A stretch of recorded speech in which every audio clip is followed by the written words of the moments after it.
ये भी एक राजनीतिक उसको मैं लेके जोड़ूंगा इस बात को कि मौके का फायदा उठाने वाला काम किया गया।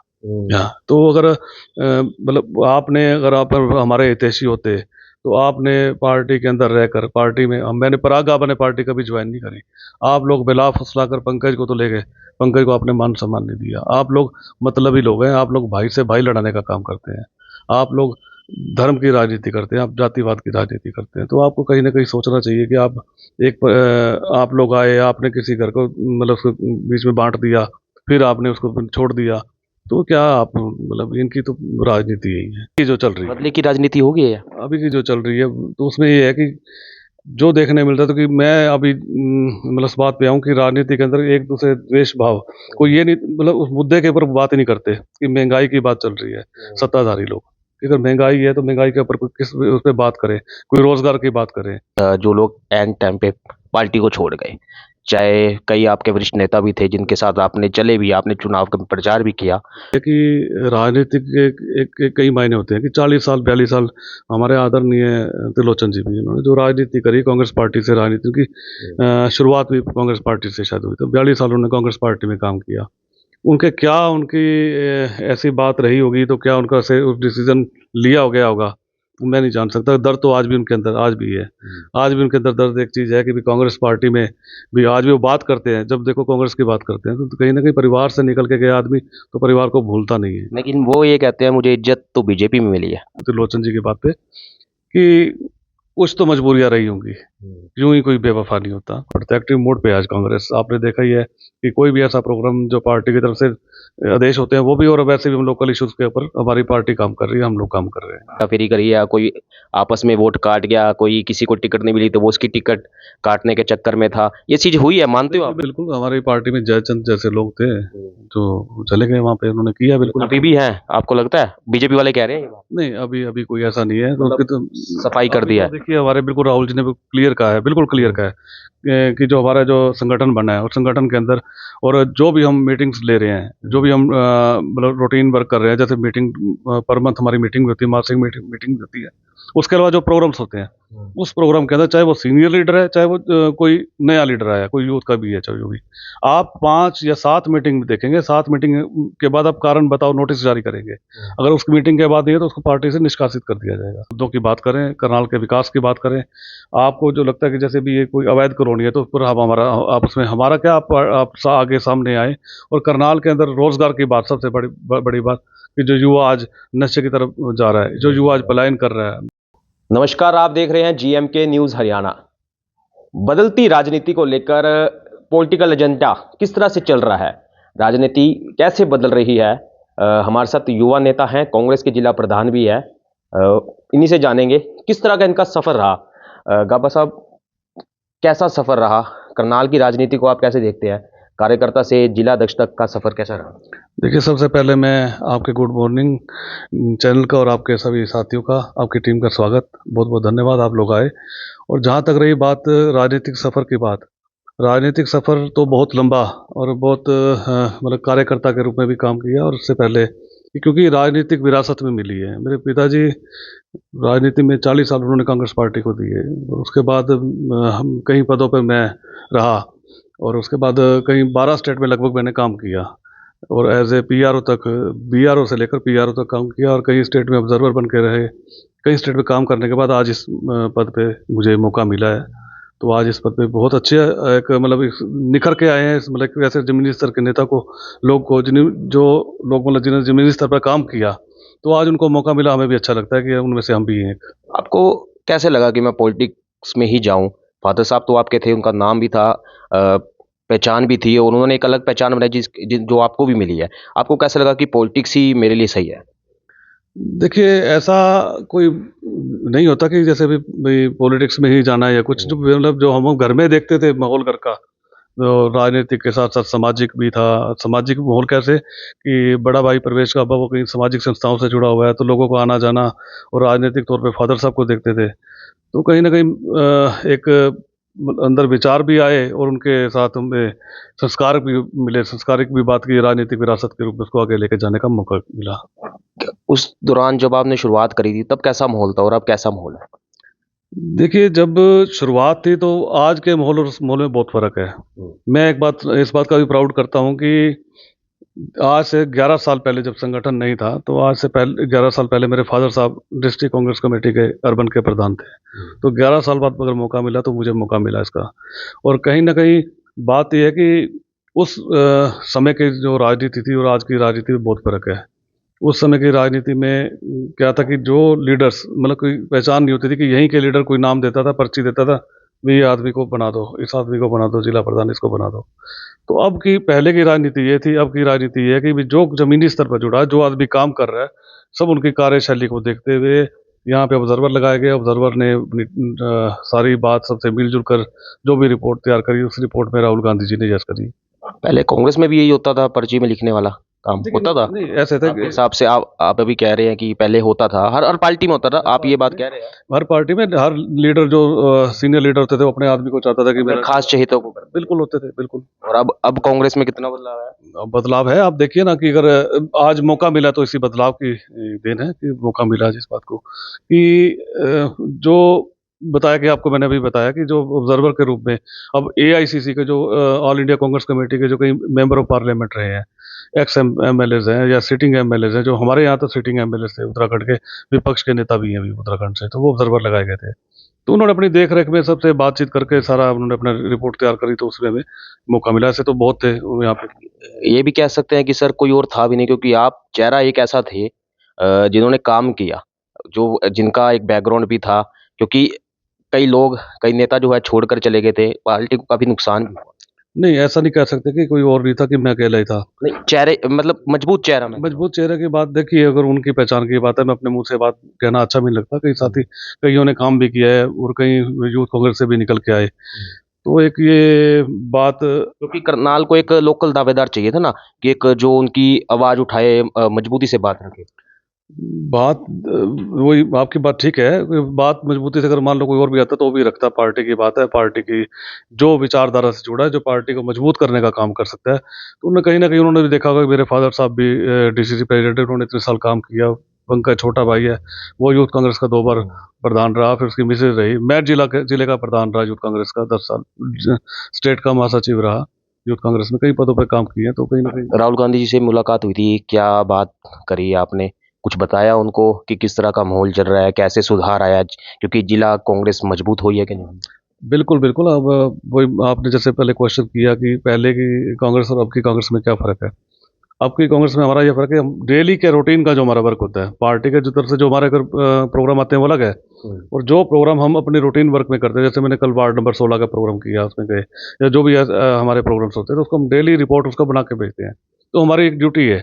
पार्टी की तरफ से उन्होंने बताया गया कि आप जो लोग वर्क कर रहे हो, लोकल इश्यूज़ की बात है और कहीं न कहीं जो पार्टी के मुद्दे आते हैं, पार्टी की तरफ से हम उठाए जाते हैं, उसके ऊपर भी हमें एक्टिव रहना पड़ता है। एक्टिव मोड पे है आज कांग्रेस। आपने देखा ही है कि कोई भी ऐसा प्रोग्राम जो पार्टी की तरफ से आदेश होते हैं वो भी, और वैसे भी हम लोकल इश्यूज़ के ऊपर हमारी पार्टी काम कर रही है, हम लोग काम कर रहे हैं। बड़े टाइम के बाद राहुल गांधी से कुछ इस तरह से चर्चा हुई, आपने देखा होगा। हर कोई सोच रहा था, बीजेपी वाले भी कुछ सोच रहे थे कि शायद जमीनी लेवल पे काम कर रही है कांग्रेस। आपको लगा कुछ ऐसा हुआ? बिल्कुल, बिल्कुल। हमने राहुल जी के वैसे तो कई बार मुलाकात हुई, कई प्रोग्राम में, कई स्टेट्स में मिल जाते थे हम। तो पर ये मुलाकात एक अहम मुलाकात थी। एक परिवार के साथ भी। बिल्कुल परिवार के साथ की बात भी है, तो एक समझने की बात भी है। जो मेरी माताजी से मिले तो मेरी मदर ने उनको पूछा, बोला भी बेटे आप मेरे बड़े हो, तो बोले कि आप जैसे सोनिया गांधी जी मेरी मदर हैं, वैसे आप भी मेरी माँ हो।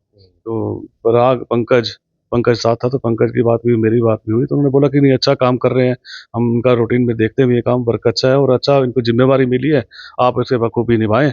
आने वाले टाइम में आपको आपके संघर्ष के हिसाब से, आपके काम के हिसाब से मौका दिया जाएगा। सपना गया सर, छोटी-सी बात। क्या जी? सपना क्या है? कुछ सोचा है, कुछ बड़ा है या मैं देखिए या मतलब कि ज़मीनी स्तर पे ही मजबूती से काम करना? देखिए, सपने कभी लेकर कभी सपने साकार नहीं होते। सपने मैं उस परमात्मा का, उस वाहिगुरु का शुक्र करता हूँ, जो नसीब में लिखा ना, उसने लिखा हुआ है पहले ही।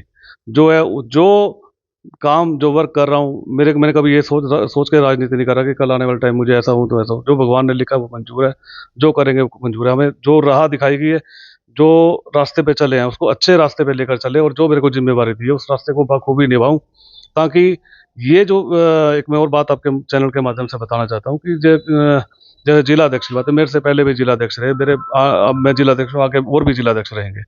तो कोई ना कोई अच्छा काम करके जाए, तो आने वाले जो जो जो साथी जो भी और कोई आएगा तो उसको अच्छा लगे कि भी ये इस आदमी ने ऐसे टीम को जोड़ा, इस आदमी ने ऐसे काम किया है। तो सपने की बात है, भगवान ने जो लिखा होगा वो मंजूर है।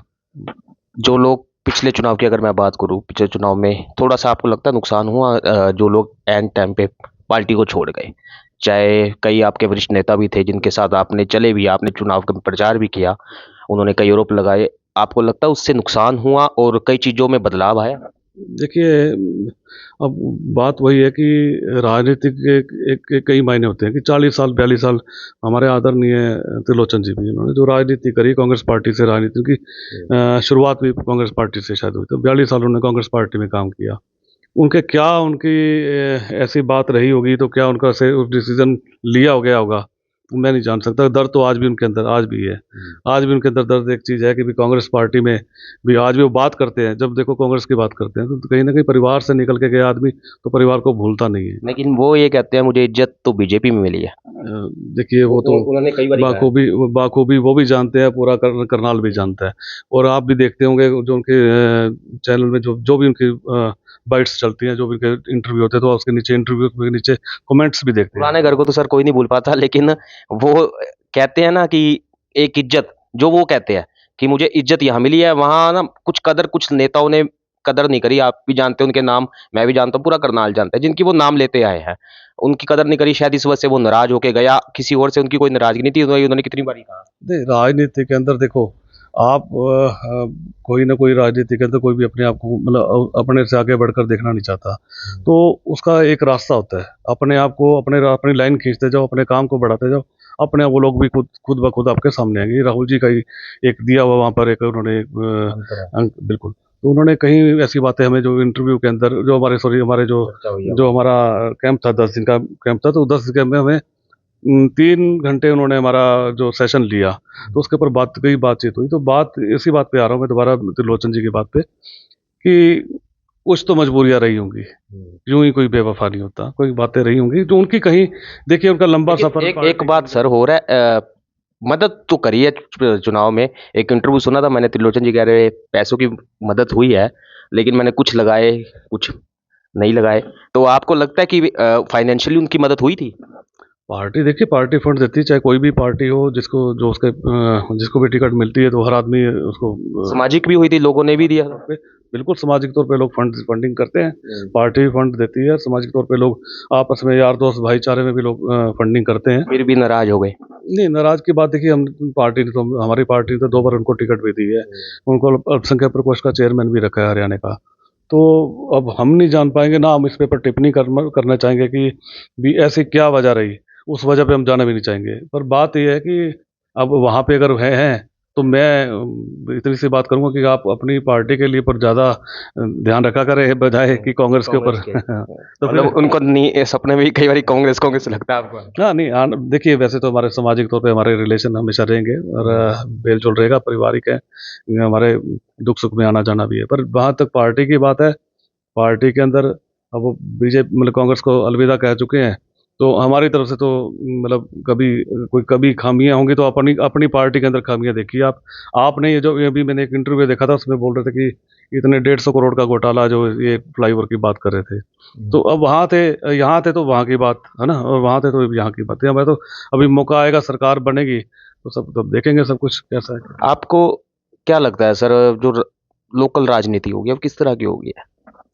देखिए, लोकल राजनीति जो जो अभी की जो चल रही है, बदले की राजनीति होगी या? अभी की जो चल रही है, तो उसमें ये है कि जो देखने मिल रहा है, तो कि मैं अभी मतलब इस बात पे आऊँ कि राजनीति के अंदर एक दूसरे द्वेष भाव, कोई ये नहीं, मतलब उस मुद्दे के ऊपर बात ही नहीं करते कि महंगाई की बात चल रही है। सत्ताधारी लोग कि अगर महंगाई है तो महंगाई के ऊपर कोई किस उस पर बात करे, कोई रोजगार की बात करे। अब आप कितने कितने हमारे युवा साथी बाहर से दोबारा पलायन करके आए, और यहाँ पे कोई रोजगार की बात नहीं लगाई गई। करनाल के अंदर कोई कारखाना, कोई हमारे ऊर्जा मंत्री हैं मनोहर लाल खट्टर, 10 साल मुख्यमंत्री रहे हैं। आपको तो मिलने भी आए थे एक चुनाव में, जब आपके छोटे भाई की मेरे ख्याल धर्मपत्नी खड़े थे, तब उन्होंने हाँ। बातचीत हुई थी, समझाया था, उस समय दुख की थोड़ी सी घड़ी थी आपके परिवार में। तब तो वो खास नजदीकियां हैं कहते हैं आपके परिवार के साथ उनकी। देखिए वो तब मेरे फादर साहब की तबीयत खराब थी तो काफ़ी ज़्यादा, तो पंकज चुनाव लड़ रहा था, पंकज की मिसेज चुनाव लड़ रही थी, तो उस टाइम आए थे कि नहीं भी आप अपने फादर साहब की तबीयत को देखो, ये वो। ये भी एक राजनीतिक उसको मैं लेकर जोड़ूंगा इस बात को कि मौके का फ़ायदा उठाने वाला काम किया गया। हाँ, तो अगर मतलब आपने, अगर आप हमारे हितैषी होते तो आपने पार्टी के अंदर रहकर, पार्टी में मैंने पराग आपने पार्टी कभी ज्वाइन नहीं करी। आप लोग बेला फुसलाकर पंकज को तो ले गए, पंकज को आपने मान सम्मान नहीं दिया। आप लोग मतलबी लोग हैं, आप लोग भाई से भाई लड़ाने का काम करते हैं, आप लोग धर्म की राजनीति करते हैं, आप जातिवाद की राजनीति करते हैं। तो आपको कहीं ना कहीं सोचना चाहिए कि आप आप लोग आए, आपने किसी घर को मतलब उसको बीच में बांट दिया, फिर आपने उसको छोड़ दिया, तो क्या आप मतलब इनकी तो राजनीति यही है। तो मतलब बांटने वाला काम चल रहा है, आपको लगता है ये? क्योंकि कांग्रेस हमेशा यही मुद्दा उठाती है, ये धर्म के नाम पे बांटते हैं, जात के नाम पे बांटते हैं, भाई को भाई से लड़ाते हैं। आप देखो बीजेपी वाले कहते हैं कांग्रेस ने लड़ाया। आप देखिए ना, आप हिंदू मुसलमान की बात, और जहाँ तक बात है जय श्री राम, तो राम जी आपके थोड़े, राम जी तो हमारे भी हैं, है ना। तो आप वो धर्म की राजनीति क्यों करते हो? आप अगर मुसलमान मुसलमान हमें, हमारे कांग्रेस के बोलते हैं कि मुसलमान के बिल के ऊपर बात करते हैं, हमारे उसके ऊपर बात करते हो, आप आपकी राजनीति, आप अपने अपने धर्म को और अपने समाज को ही और सबको मतलब एक बांटने का काम क्यों कर रहे हैं? दीपेंद्र जी आए थे, उन्होंने कहा भी था मुख्यमंत्री जी एक लिख के दे दे, कौन सा ऐसा विधायक नहीं है जो कुलड़ी नहीं काट रहा। ये बात सच्ची है? बिल्कुल सच्चाई है बात, बिल्कुल सच्चाई है। करनाल के पांचों विधायक के आप बारे में क्या कहना चाहेंगे? मतलब कैसा उनका काम रहा, क्योंकि एक साल से ज्यादा का समय हो गया सरकार को, देखिए, आप विपक्ष में बैठे हैं। मैं वही तो कह रहा हूँ, अगर पांचों विधायक की बात करें तो आप देखो ना, असंध की बात ले तो असंध के अंदर कहाँ विकास की बात लो, तो करनाल की बात हो, सड़कों की बात ले लो। ये अभी मैंने कल उसमें बयान दिया था अखबार के अंदर, ये अपना कल्पना चावला मेडिकल कॉलेज के अंदर इतनी कोई न्यूरोलॉजिस्ट डॉक्टर नहीं है, कभी कोई मशीन नहीं है, कोई कुछ नहीं, रेफर रेफर खाली करने के लिए बनाए गए, रोहतक रेफर और चंडीगढ़ रेफर। तो आप लोग इस तरफ ध्यान ही नहीं दे रहे, आप महंगाई की तरफ ध्यान नहीं दे रहे, आप बेरोजगारी की तरफ ध्यान नहीं दे रहे। आप मतलब मैं मेरा हम लोग ये चाहते हैं, विपक्ष ये चाहता है कि अगर आप लोग, आपको मौका मिला है, अगर आप आपकी तीन ट्रिपल इंजन सरकार है, तो आप लोगों को रोजगार दो, युवाओं को रोजगार दो, उनको उनके वो बोलेंगे यार इनको चिंता हो रही है। अरे चिंता, आप आपने सवाल किया एक साल के अंदर क्या किया, तो आप ही बता दो ना, एक साल के अंदर इन्होंने कितनी नौकरियां दी, कितने रोजगार लगाए, कितनी सड़कों को ठीक कर दिया, कितनी लाइटों को ठीक कर दिया, कितनी लाइटों के जाल बिछा दिए, और कितनी अवैध कॉलोनी काट दी। आप ये सवाल हम भी करते हैं उनसे, कितना कुछ किया, ये सब पब्लिक जानती है। परिवार को टाइम दे पाते हैं सर इस बीच? क्योंकि पॉलिटिकल प्रोग्राम जो चल रहे हैं, सुख दुख में भी जाना होता है, इस बीच कितनी चुनौती मानते हैं? क्योंकि अभी तो काफी टाइम भी पड़ा है चुनाव के लिए, मजबूत भी करना है संगठन को, और आप कर भी रहे हैं लगातार। कोई अब पहले तो प्रोग्राम में कुछ लोग आते थे नजर, लेकिन अब आपका पूरा संगठन कई बार जोर शोर से आवाज उठाता है। किस तरह से देखते हैं परिवार को, किस तरह से टाइम दे पाते हैं? देखिए, बात रही परिवार की, तो हमारे परिवार में शुरू से राजनीति में रहे हैं हम लोग, तो परिवार के लोग भी जानते हैं कि चलो पार्टी के लिए काम कर रहे हैं, हम पार्टी को भी परिवार मान के चलते हैं। अगर हमने संगठन बनाया तो संगठन को परिवार बना के काम कर रहे हैं हम लोग। तो कहीं ना कहीं पहले की जिम्मेवारी और अब की जिम्मेवारी बहुत फर्क पड़ गया है। तो पहले कम थी, अब ज़्यादा जिम्मेवारी हो गई है, कहीं आना जाना, दुख सुख में और ब्याह शादी में आना जाना लगा रहता है। लोगों से जनसंपर्क अभियान भी रहता है, पार्टी के वर्क भी होते हैं, सबसे मिलना जुलना रहता है, कोई बात नहीं। और ये सेवा तो है, सेवा भाव से काम करेंगे तो अच्छा लगेगा। अगर हम इसको सोचेंगे यार भी सारा दिन ऐसे ही चल रहा है, तो कोई फिर आपको आए कि राजनीति में, राजनीति में राजनीतिक तौर से नहीं, सामाजिक तौर से भी आना चाहिए, एक सेवा भाव से भी आना चाहिए। खर्चा सर जेब से ही जा रहा है सारा? बिल्कुल बिल्कुल, ये तो बिल्कुल कहने वाली बात ही नहीं है। और हमारे साथी हैं सारे, हमारे टीम के सभी, हम मिलजुल के सब चला रहे हैं, काम करते हैं, बिल्कुल अच्छी बात है। आने वाले समय में कांग्रेस क्या करने जा रही है, किस मुद्दे पर वो उठाएगी? क्या लगता है आपको, किस तरह से वो मजबूत रहेगी? देखिए, हमने अभी जो कमेटी बनाई है, मैंने एक 30 मेंबर की ना कमेटी बनाई है, उसमें हम 4 जोन में मैंने बांटा है। उनमें 4 हमारे प्रधान हैं, उन प्रधानों को 5-5 वार्ड दिए गए हैं। 5 वार्ड के अंदर उनके साथ जनरल सेक्रेटरी भी लगाए हैं और उनके साथ सेक्रेटरी भी अटैच किए हैं। तो वो लोग अपने, उनको जो जिम्मेवारियां दी गई हैं, उनको बूथ लेवल तक की जिम्मेवारी दी गई है, उनको ये भी बताया कि जो जो लोग वहाँ पे प्रभावशाली लोग हैं, जो पार्टी से कहीं हमारे से भी गलती हो सकती है, हम किसी को नहीं मिल पाए या नहीं उसको बुला पाए, तो उनको जानने का, उनको पहचानने का, उनको खोजने का काम करेंगे ये लोग। निचले स्तर तक बिल्कुल वार्ड वाइज हर वार्ड में अच्छी टीम, एक एक वार्ड में अच्छी टीम बना के हम लोग थोड़ा टाइम लगेगा, अच्छा काम करेंगे, एक अच्छा ग्रुप तैयार करेंगे और पूरे संगठन में जैसे भाई मतलब परिवार की तरह हम लोग जुड़ रहे हैं और परिवार की तरह काम करेंगे। बीजेपी की कोशिश कर रहे हैं, जैसे बीजेपी ने अपना संगठन मजबूत किया हुआ है, आप वैसे ही चलना चाह रहे हैं या उनसे कुछ अलग कर रहे हैं? देखिए बीजेपी तो हमारी कॉपी कॉपी करी थी और हमारे अगर बीजेपी की बात करें तो बीजेपी के अंदर आप देख रहे हो ना, आज बीजेपी के अंदर जो एमएलए हैं, कितने एमएलए कांग्रेस पार्टी से गए हैं। नहीं, वो तो सही है, लेकिन उनका बूथ लेवल पे संगठन मजबूत आपको लगता है? वो हमारा था बूथ लेवल का लेकिन आपका वो तोड़ के ले गया।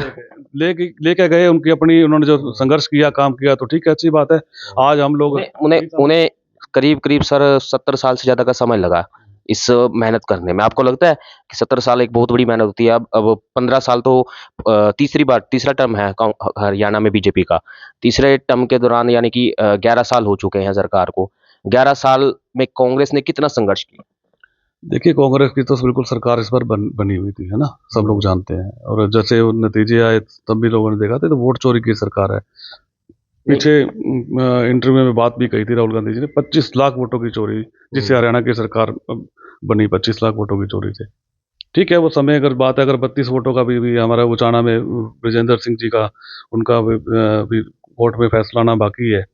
और कहीं ना कहीं बात रही कि सर बीजेपी के अंदर जो लोग काम कर रहे हैं या बीजेपी के विधायक हैं, तो अगर आप सत्ता के अंदर हैं तो आप सत्ता में घमंड में काम मत करें। आप लोगों के बीच में लोगों की समस्याओं को, जो आप जिस जगह के विधायक हैं, तो आप कम से कम वहाँ विकास कर देने का काम करें, लोगों को रोजगार बनाने का काम। आपको नहीं लगता, आपने तो ये तो कह दिया कि वोट चोरी हुए हैं, चलिए आपकी बात बीजेपी वाले कहते भी हैं, लेकिन बीजेपी वाले एक बात ये और कहते हैं वोट चोरी नहीं हुई, आपके तो बंदे इधर आ गए, आपके बंदों ने ही हेरा फेरी करी है, कोई आपस में वोट काट गया, कोई किसी को टिकट नहीं मिली तो वो उसकी टिकट काटने के चक्कर में था, ये चीज हुई है, मानते हो आप? बिल्कुल बिल्कुल, हमारी पार्टी में जयचंद जैसे लोग थे जो चले गए वहाँ पे, उन्होंने किया बिल्कुल। अभी भी हैं? आपको लगता है बीजेपी वाले कह रहे हैं ये बात? नहीं, अभी अभी कोई ऐसा नहीं है, तो उसकी तो सफाई कर दिया है? देखिए हमारे बिल्कुल राहुल जी ने क्लियर कहा है, बिल्कुल क्लियर कहा है कि जो हमारा जो संगठन बना है, उस संगठन के अंदर और जो भी हम मीटिंग्स ले रहे हैं, जो भी हम मतलब रूटीन वर्क कर रहे हैं, जैसे मीटिंग पर मंथ हमारी मीटिंग होती है, मासिक मीटिंग होती है,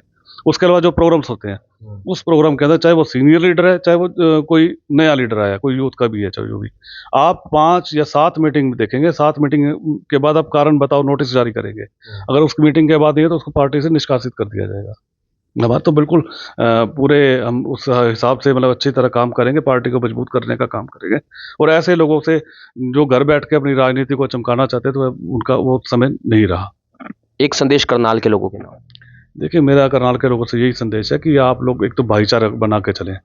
पार्टी और ये सरकार आनी जानी चीज़ है, और आपस में द्वेष भाव की भावना ना रखें, और अपने करनाल के विकास की मुद्दों की बात करें, करनाल के विकास की बात करें। आपको जो लगता है कि जैसे भी ये कोई अवैध कॉलोनी है, तो उस पर हम हमारा आपस में हमारा क्या, आप आगे सामने आए।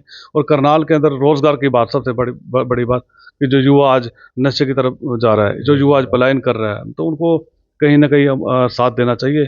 और उनको मैं आह्वान भी करूंगा, तो सबसे ज़्यादा मजबूती से आवाज़ युवाओं को उठानी चाहिए, कि शिक्षा की बात हो, चाहे एजुकेशन की बात हो, सॉरी रोज़गार की बात हो, और महंगाई की बात हो। आज हर चीज़ महंगी होती जा रही है। आज सब्जी ले लो, चाहे सिलेंडर ले लो, कोई बात लाइट के ले लो, बिजली के बिल की बात कर लो, तो हर चीज़ महंगाई पे जा रही है। तो नेता लोगों को क्या फ़र्क पड़ रहा है, इनको क्या फ़र्क पड़ रहा है, सत्ताधारी लोगों को कोई फ़र्क नहीं है। फ़र्क पड़ता है आम आदमी को। कल मैं कई जगह गया, पूंडरक गांव में गया, कल मैं शिव कॉलोनी के अंदर गया, मकान की छतें गिरी हुई हैं, कईयों के पेंशनें कट गई हैं, कई किसी की मतलब 60 साल से ऊपर जो 62 साल के 65 साल के, उनकी पेंशन काट दी गई है। मतलब ये आप चुनाव के वक्त तो आप उनकी पेंशन लगा रहे हैं, चुनाव खत्म होने के बाद आप उनकी पेंशन घटा रहे हैं, सिर्फ वोट की राजनीति। तो ये सब गलत है। आप कहीं ना कहीं आप इस जगह को भी समझ के चलें कि आप मतलब इसकी जो आपने मतलब योजना जो की, चाहे वो मनरेगा की थी, चाहे वो ये लाडो लक्ष्मी योजना की, तो आप जहाँ जो आप बात करते हैं उसको पूरा तो कर करें ना। एक आखिरी सवाल सर, कभी बीजेपी में जाएंगे? आपको लगता है कांग्रेस के कई नेता ऐसे चले गए? अपनी बात करूंगा, है ना, मैं अगर अपनी बात, मैं किसी की बात नहीं, अपनी बात करूंगा। जब तक मेरे जीवन में सांस है, मेरे सांस जब तक मैं जीऊंगा, मैं कांग्रेस पार्टी में रहूंगा। कांग्रेस पार्टी ने मुझे, मेरे परिवार को जो आज मुझे इस पद से नवाजा है तो मेरे लिए बहुत बड़ी बात है। जमीनी स्तर के कार्यकर्ता को इतने बड़ा पद देके नवाजा, तो मैं उस पार्टी का शुक्रगुजार हूँ, और उस लीडर का भी, राहुल गांधी जी का भी, उनकी सोच का भी, कि जो ऐसे साथी, युवा साथी को आगे बढ़ाने का काम करते हैं। जो रवनीत बिट्टू की बात आप कर रहे हो, तो रवनीत बिट्टू को, उनको पग की मान्यता बताने वाला, पग की काम बताने वाले कि भी आप आओगे ना उसमें राजनीति के अंदर, तो आप पग डाल के आना। और एक कहना, ये अच्छी बात उन्होंने कही, और इसकी बात का हम समर्थन भी करते हैं कि भाई गद्दार दोस्त, अच्छी बात कही उन्होंने। तो क्योंकि महसूस होना चाहिए, एहसान फरामोश लोगों को महसूस कराना चाहिए कि आप लोगों को पार्टी ने क्या दिया, आपके परिवार को क्या दिया। 3 बार आपको टिकट दी पार्लियामेंट की, 3 बार आपको पार्लियामेंट सांसद बनाया, उसके बाद आपको, उससे पहले आपको यूथ कांग्रेस का प्रदेश अध्यक्ष बनाया, आपको तो बड़े, आपके दादा को, बेअंत सिंह जी को, तो उस टाइम अगर बात कर रहे हैं तो आज इन बातों को, उनके बयान भी सुन रहा था कि भाई इन्होंने, कांग्रेस पार्टी ने भी सिख समाज के लिए, तो आपके दादाजी भी उस टाइम कांग्रेस पार्टी में थे, तब आप भी कांग्रेस पार्टी में, तब आपने क्यों नहीं आवाजें उठाई। तो बिल्कुल हमारे साथ करनाल कांग्रेस के जिला प्रधान थे, जिन्होंने साफ कह दिया, मरते दम तक कांग्रेस में रहूंगा, बीजेपी में जाने का तो सवाल ही नहीं। तमाम मुद्दों को लेकर चर्चा की, और पॉलिटिकल एजेंडा में जीएमके न्यूज़ आप देख रहे हैं। हमारे चैनल पे बने रहिए, आगे भी आपको ऐसे पॉलिटिकल एजेंडा के साथ, नए नेताओं के साथ चर्चा दिखाते रहेंगे। मैं आपके साथ नमनदीप सिंह।